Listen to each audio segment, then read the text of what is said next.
Hola, ¿qué tal? Es un gusto poder saludarles. Soy Fernando Silva y estaré compartiendo la exposición acerca de la humanidad de Cristo respecto al curso de Hebreos y Santiagos con el profesor Daniel Rebolledo. Así que sabemos que estamos estudiando estas epístolas, Hebreos y Santiago. Nos hemos dado cuenta que hay mucha cristología y en particular me gustaría, de toda la profundidad que tiene la cristología, dedicarme a dedicar algunos minutos específicamente a lo que es la humanidad de Cristo, que es un tema que me llamó muchísimo la atención. La verdad que me parece muy interesante el poder compartirlo y me gustaría que sin más preámbulos pudiéramos ir a revisar la agenda para esta exposición. Vamos a ver una breve introducción. Después analizaremos el dilema de las herejías, dado que desde ahí nacen muchas de las enseñanzas que hoy día nosotros podemos profesar sin ningún tipo de problema. Son muchas veces la respuesta a ciertas herejías o enseñanzas erradas que existían en la época, como el credo de Calcedonia logró contrarrestar algunas de ellas. Después vamos a hacer un análisis ya desde esta mirada desde el credo, desde el entendimiento de la naturaleza de Cristo. Vamos a pasar principalmente por la naturaleza humana de Cristo, donde nos vamos a centrar en que en todo fue tentado y vamos a analizar qué se refiere ese todo fue tentado a la luz de la Escritura y a la luz de la vida de Cristo. Después vamos a llegar a ver, bueno, después de que en todo fue tentado, ¿qué ocurrió? Nos dimos cuenta que había perfección en él y después nos vamos a adentrar a algunas reflexiones finales para ya concluir este breve paso por la humanidad de Cristo. Es muy profundo cada tema, así que no vamos a alcanzar a llegar a tal profundidad, pero sí creo que vamos a llegar a algunos conceptos que pueden ayudarnos en nuestra vida cristiana.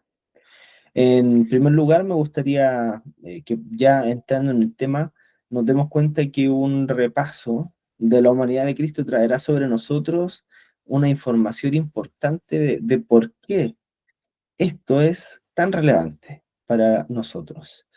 Hoy en día pareciera que es tan común decir que el Señor Jesucristo es Dios y también es humano, pero en su época no lo era. Y nos vamos a dar cuenta por qué es importante tener esta base sólida para nuestra vida cristiana. Y también, por supuesto, nos vamos a acercar a una visión más humana de Cristo, porque a veces en el relato, en la interpretación, lo hemos divinizado tanto que nos cuesta a veces mirarlo desde el punto de vista cotidiano y que ahí también nos bendice tremendamente.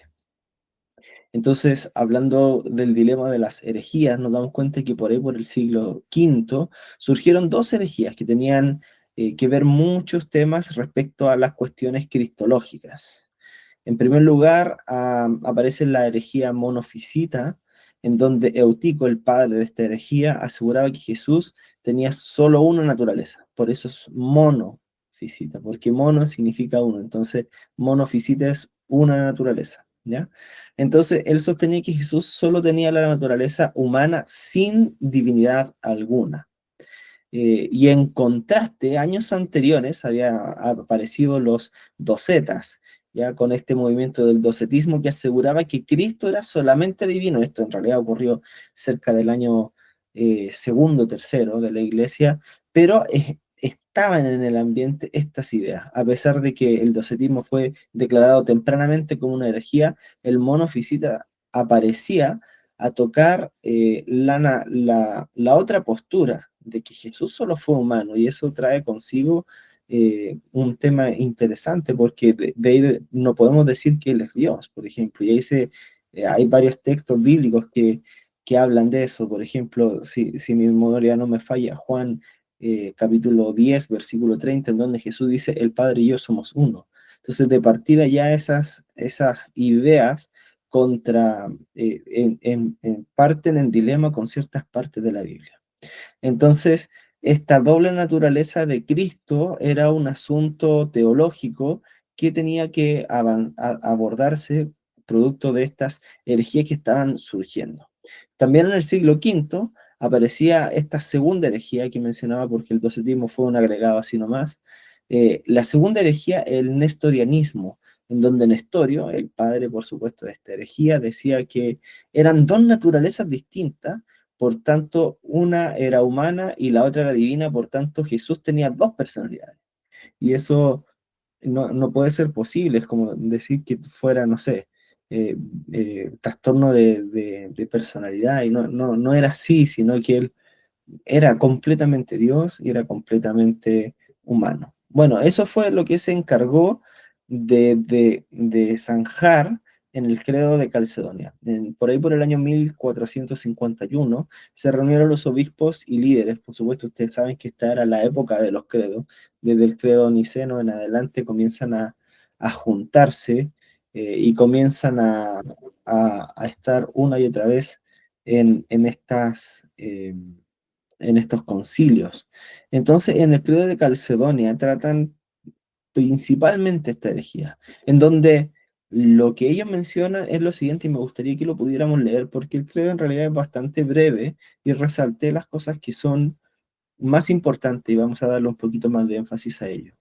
Ellos concluyeron en que enseñamos a los hombres a confesar a uno y el mismo Hijo, nuestro Señor Jesucristo, el mismo perfecto en deidad y también perfecto en humanidad, verdadero Dios y verdadero hombre, de cuerpo racional, de cuerpo y alma racional, consustancial con el Padre de acuerdo a la deidad y consustancial con nosotros de acuerdo a la humanidad. Esta palabra, entre paréntesis, va a ser muy interesante porque ya por la Reforma comienza a hacer eco y aparecen las cuestiones de la división entre los luteranos y los reformados por la consustanciación. Bueno, en todas estas cosas sigamos en el credo. En todas estas cosas, como nosotros sin pecados, engendrado del Padre ante los de todas las edades, de acuerdo a la deidad y en estos postreros días para nosotros y por nuestra salvación, nacido de la Virgen María, de acuerdo a la humanidad, uno y el mismo Cristo Hijo, Señor unigénito. Sigue el credo y dice, para ser reconocido en dos naturalezas.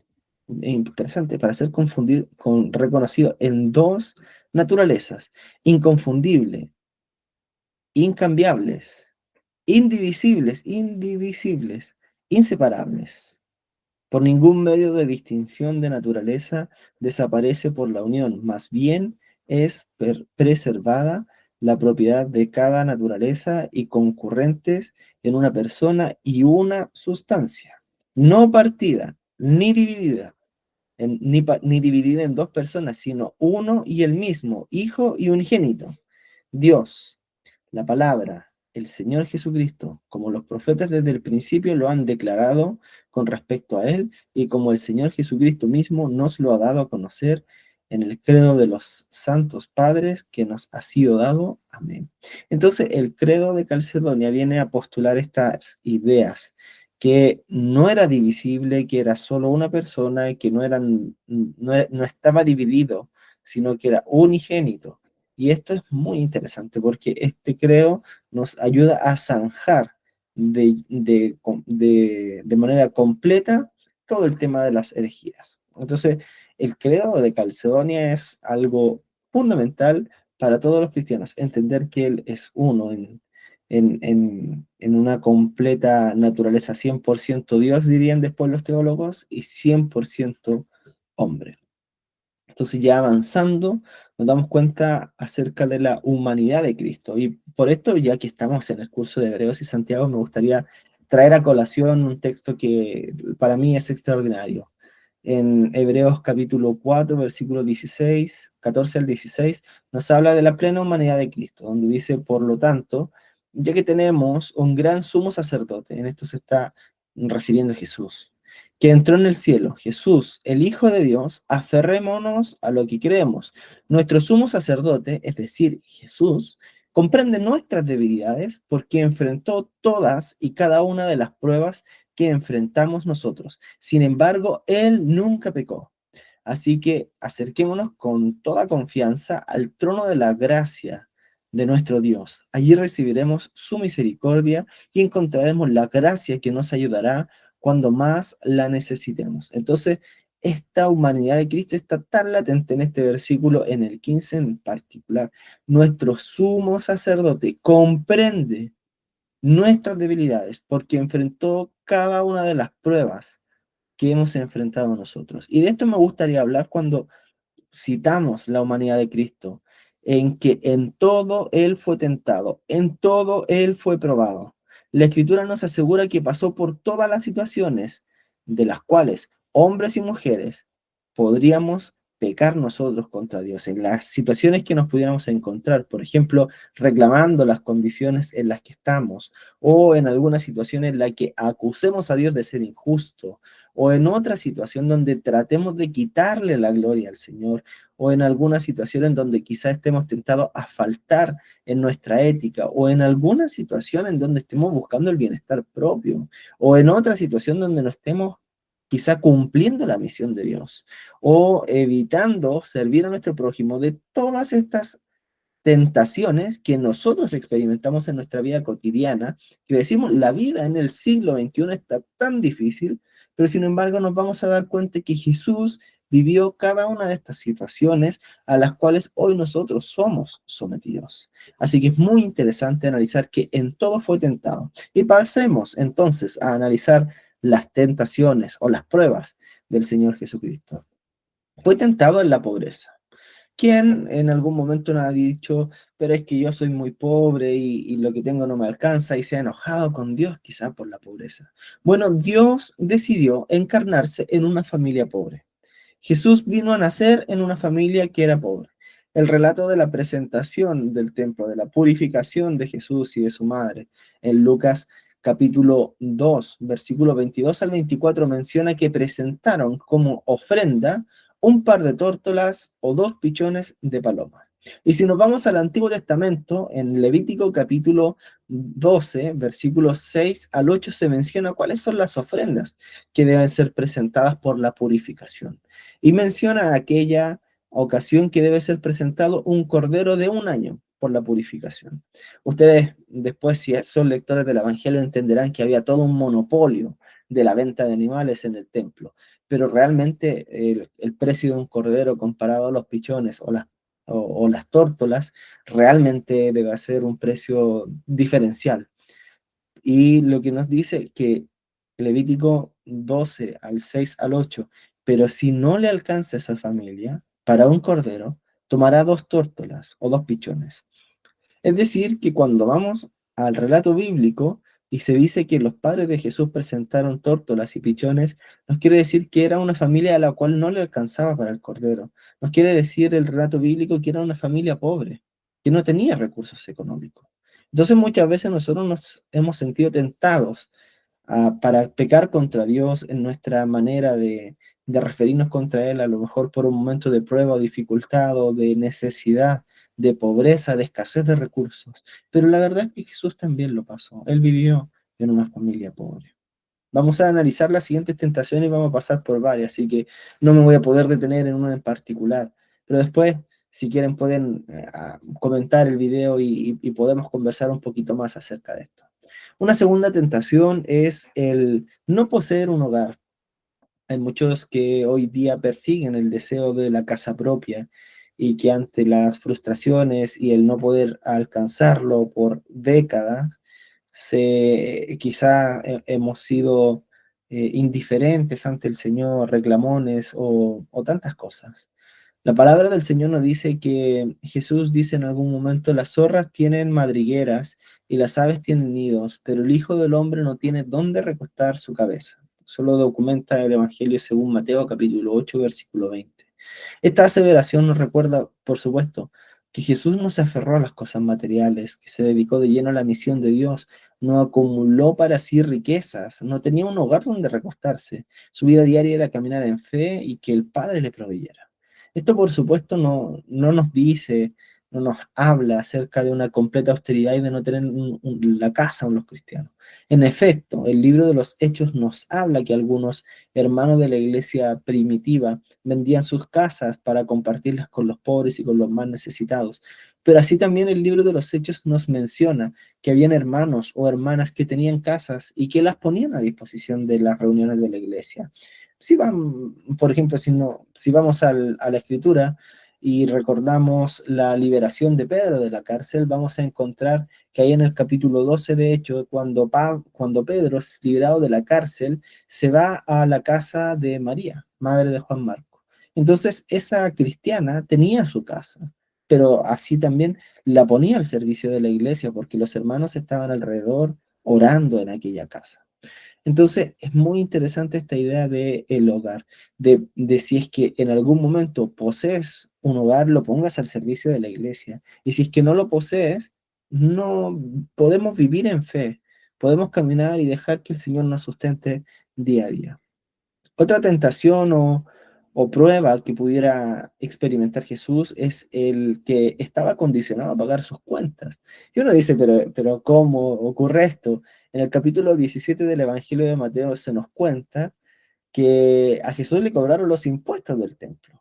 Jesús sabía que Él era Dios y que Él era la razón por la cual había sido edificado ese templo, pero sin embargo Él sabía que en su condición humana debía cumplir con sus compromisos y saldar sus deudas.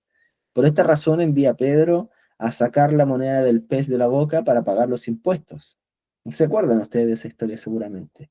Entonces pareciera ser algo tan mínimo, pero nos damos cuenta que Jesús, como un ciudadano, vivía de manera íntegra y quizá podría haber referido alguna parábola o podría haber respondido a los que andaban cobrando, pero sin embargo él decidió cumplir con sus obligaciones civiles. Muchas veces nosotros estamos también tentados en la vida cotidiana. Sabemos que si no declaro cierto ingreso puedo obtener X beneficio, que si, por ejemplo, si declaro haberme separado de mi esposo, mi esposa para formar hogares diferentes, hay posibilidades de que los hijos opten a becas para entrar a la educación superior, porque es muy cara, porque las becas, si es que se separaran los sueldos, alcanzaría, pero la verdad es que eso nos hablaría de una falta de ética, nos hablaría de una falta de integridad por no cumplir con nuestros compromisos y como ciudadanos en nuestra condición de familia hemos sido eh, hemos sido alcanzados o tenemos algún sueldo que nos exima de ciertos beneficios, es lo que nos toca por ley y como ciudadanos debemos acatarlo y no buscar esas ideas a lo mejor de intentar evadir por aquí, por acá, un impuesto, una boleta no declarada para aquel que tiene almacén. Y tantas cosas que nos invitan a evadir nuestros compromisos civiles. Pero sin embargo, si Jesús era íntegro y pagaba sus cuentas, también nos invita a nosotros a hacerlo. Siguiendo la idea de la humanidad de Cristo y cómo Él fue tentado, es que Jesús fue migrante.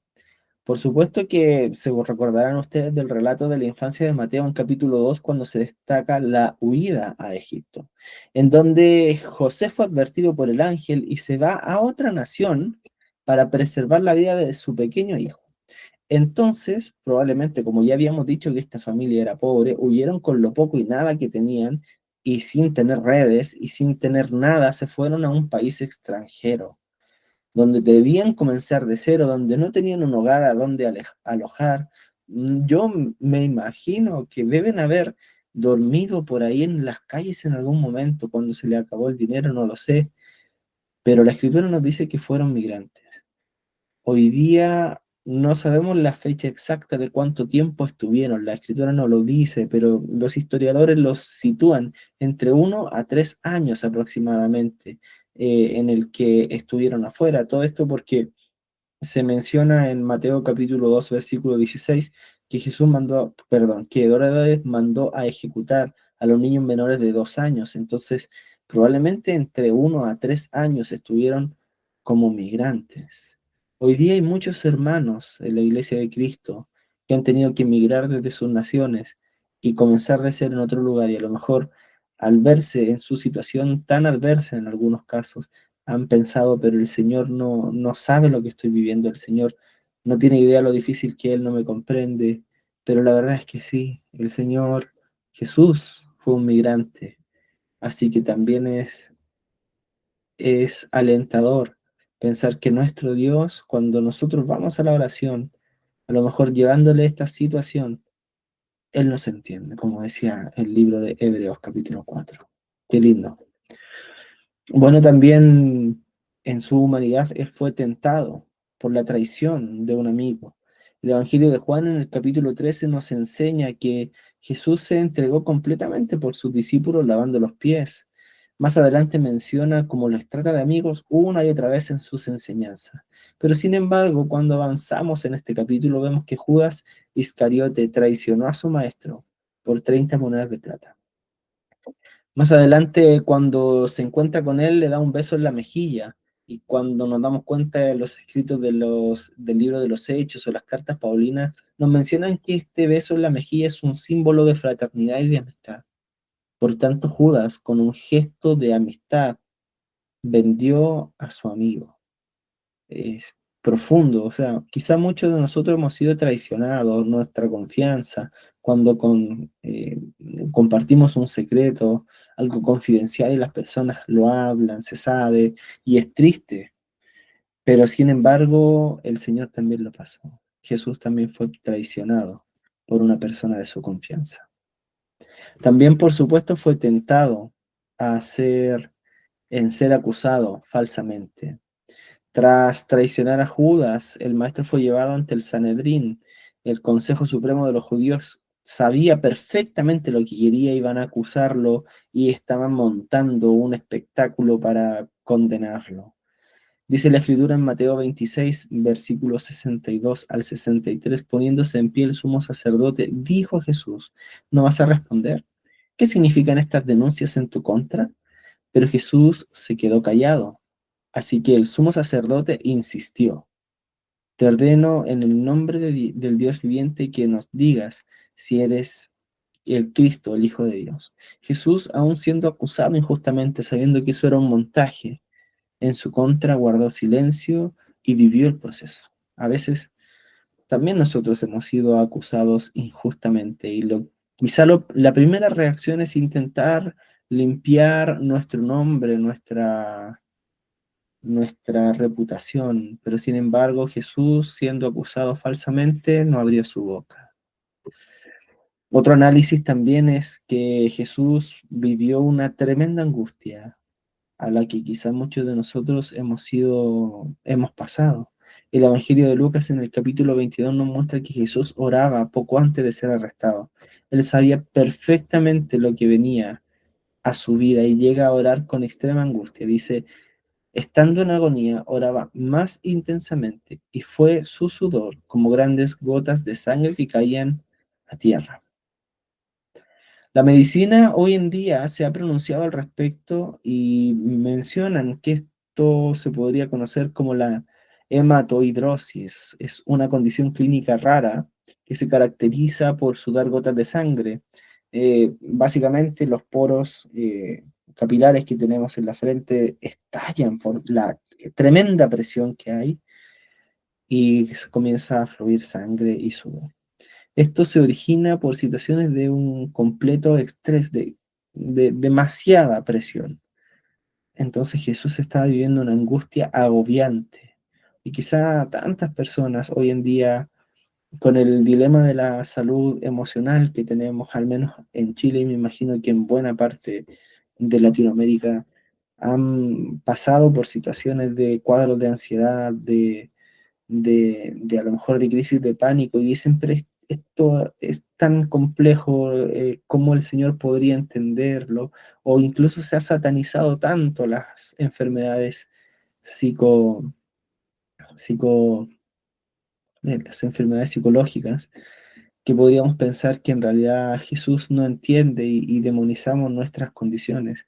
Pero la verdad es que Jesús también pasó por la angustia aún más grande y llegó a esta situación sudar agua y sangre. Entonces, es muy interesante en esos momentos de angustia recordar, el Señor me entiende, puedo clamar al Señor porque Él entiende lo que estoy pasando.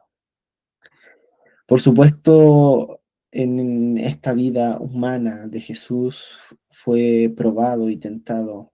Dice tentado, pero también podemos decir probado en perder a un padre. La mayoría de los historiadores coinciden en que José, el padre de Jesús, había muerto cuando el Mesías era adulto. Su última aparición, digamos, de José en el texto bíblico fue cuando Jesús tenía 12 años y se perdió en el templo. ¿Recuerdan ustedes el relato de Lucas capítulo 2, versículo 41 al 51? Y si bien no hay versículos que respalden tácitamente este acontecimiento de la muerte de José, todo parece apuntar que así fue. La teoría de que José había muerto en el momento de que Jesús fue un adulto se le da mayor credibilidad por el hecho de que Jesús, cuando estaba en la cruz, hizo arreglos para que su madre fuera cuidada por el apóstol Juan. Eso lo dice el Evangelio según Juan, capítulo 19, versículos 26 y 27. Si José hubiese estado vivo, Jesús no le habría encargado su madre a un discípulo. Evidentemente su madre, María, habría sido responsabilidad de su padre, José. Pero esta idea de que le encarga el cuidado de una viuda a uno de sus de sus discípulos de mayor confianza, nos hace pensar que esa viuda iba a quedar desprovista, que esa mujer iba a quedar desprovista y la ocasión de que así fuera era que fuera una viuda y que no tuviera un hijo que pudiera sostenerle. Entonces esta teoría tiene mucho sentido cuando analizamos la evidencia histórica y contextual. Probablemente Jesús fue un hijo que perdió a su padre. Y en la vida de Jesús podemos ver que por medio de aquel hijo, el padre experimentó la muerte de un hijo, de su propio hijo, de su unigénito. Mientras Jesús estuvo en la cruz, exclamó el Salmo 22, versículo 1. El Evangelio de Mateo, capítulo 27, versículo 46 lo dice así: alrededor de la hora novena, Jesús exclamó a gran voz diciendo, Elí, Elí, lema sabactani. Esto quiere decir, Dios mío, ¿por qué me has abandonado? Jesús sintió el completo abandono del Padre en la cruz, exclamó ese salmo de total angustia y posteriormente dijo, consumado es, y entregó su espíritu.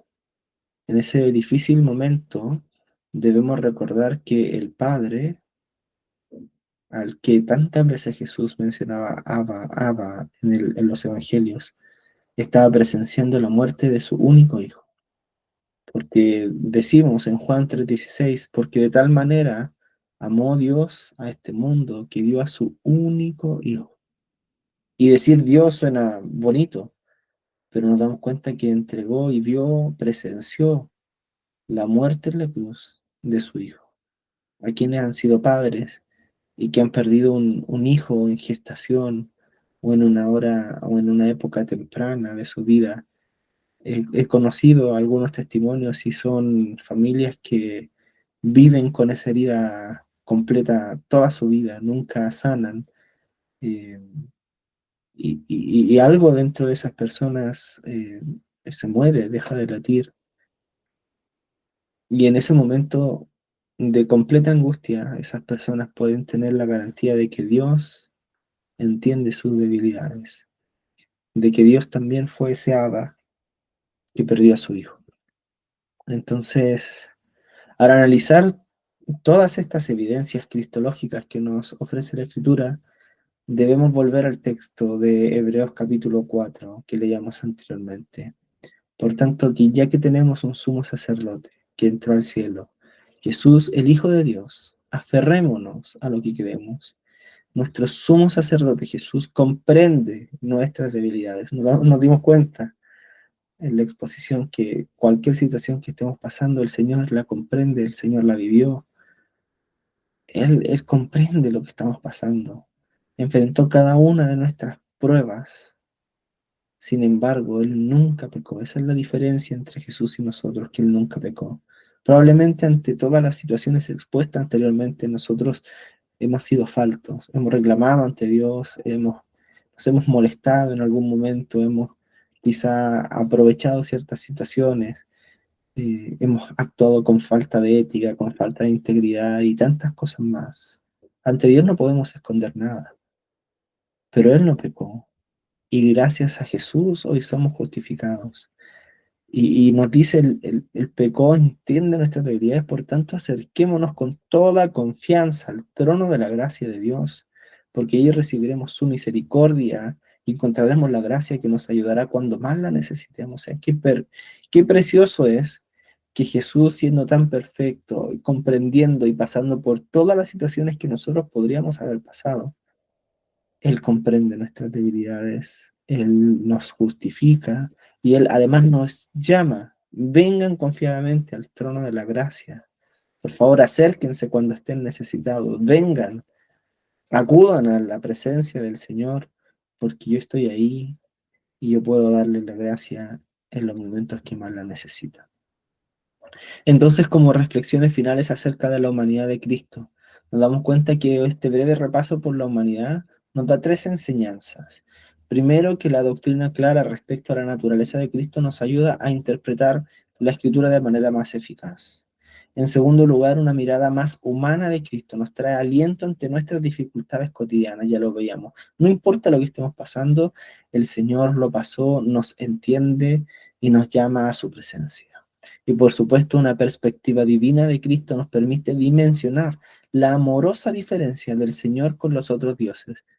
¿Por qué digo esto? Porque pensaba en un poema, en una columna que escribió Pablo Hoff, que dijo, Jesús se hizo niño. Todo niño quiere ser hombre, todo hombre quiere ser rey y todo rey quiere ser Dios. Pero solo Dios quiso ser niño. Entonces, qué bonito es entender que este Dios maravilloso se humanó, se encarnó y puso su tienda, como dice Juan capítulo 1, vivió entre nosotros y se humanó para que nosotros pudiéramos hoy gozar de esta humanidad de Cristo. Aquí están los textos utilizados para esta exposición. Todos somos teólogos de R.C. Sproul, de la página 137 a la 184, toda la cristología. De ahí sacamos varias cosas de las herejías y algunos aspectos a resaltar. Por supuesto, de God Question, para mencionar dónde estaba José. Y todo lo que mencionaba las tentaciones o las pruebas de Jesús, en realidad todavía no sale, pero es un proyecto de libro que va a salir el próximo año 2025, que estoy escribiendo junto a los jóvenes de mi iglesia. El libro se llama Sígueme y dejando sus redes le siguieron, saldrá a la luz en abril del 2025. Y por supuesto la cita de Leonardo Boff en su página web donde sube sus artículos. En este caso lo sacamos de Navidad, cada vez que nace el niño es señal de que Dios todavía cree en el ser humano, del 2015. Eso, amados, amadas, que Dios les bendiga, fue un gusto compartir este curso con todos ustedes. Espero que esta exposición sea de provecho y cualquier duda o consulta pueden dejarla en los comentarios.